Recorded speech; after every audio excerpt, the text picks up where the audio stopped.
Assalamualaikum warahmatullahi wabarakatuh. Salam sejahtera untuk kita semua.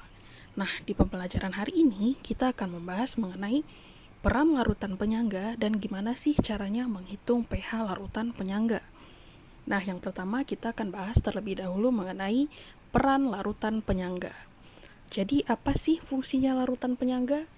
Nah, ternyata larutan penyangga ini memiliki beberapa fungsi yang sangat berguna bagi manusia.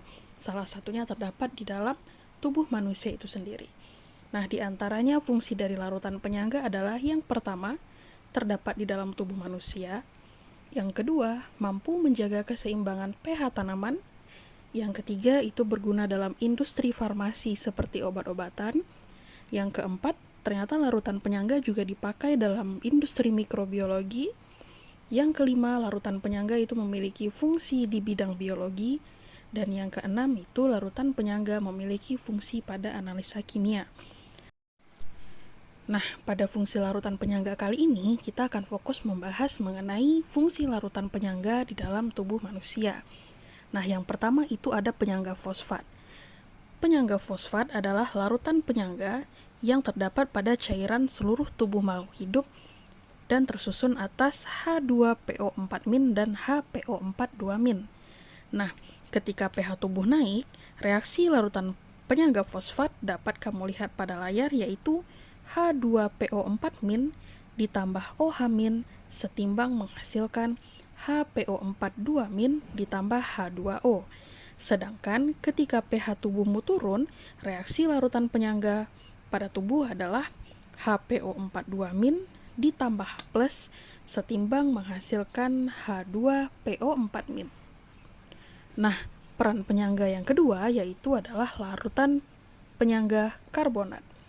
Nah, penyangga karbonat adalah larutan penyangga yang terdapat pada darah dan tersusun atas asam karbonat dan HCO3-.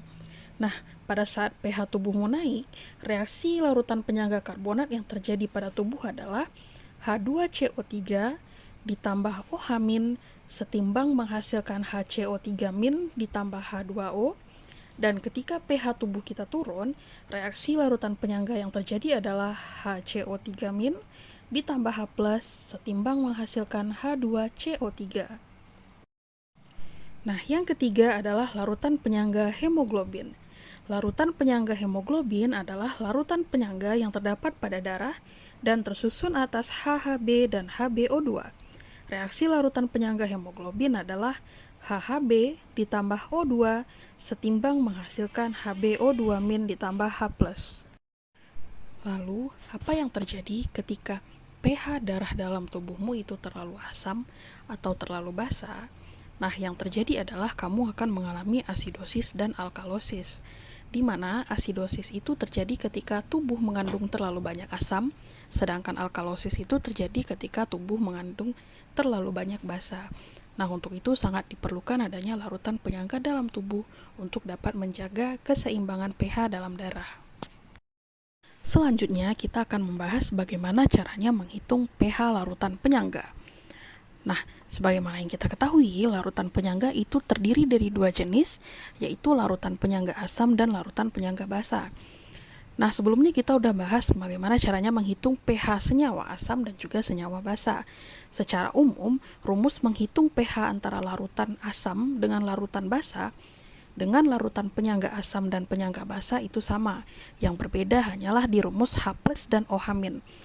Untuk mencari konsentrasi H+ pada larutan penyangga asam, yaitu konsentrasi H+ sama dengan Ka dikali A per G dikali valensi, di mana Ka itu adalah tetapan ionisasi asam lemah, A itu adalah jumlah mol asam, dan G itu adalah jumlah mol basa konjugasinya. Nah, hal ini juga berlaku pada rumus konsentrasi OH- larutan penyangga basa, di mana konsentrasi OH- sama dengan Kb dikali B per G dikali valensi, di mana Kb itu adalah tetapan ionisasi basa lemah, B itu adalah jumlah mol basa lemah, G itu adalah jumlah mol asam konjugasinya.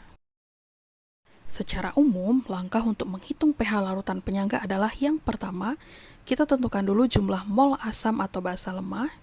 Yang kedua, kita tentukan juga jumlah mol asam atau basa konjugasinya. Yang ketiga, kita mulai menghitung nilai H+ atau OH-, dan yang keempat barulah kita bisa menghitung pH larutan penyangga.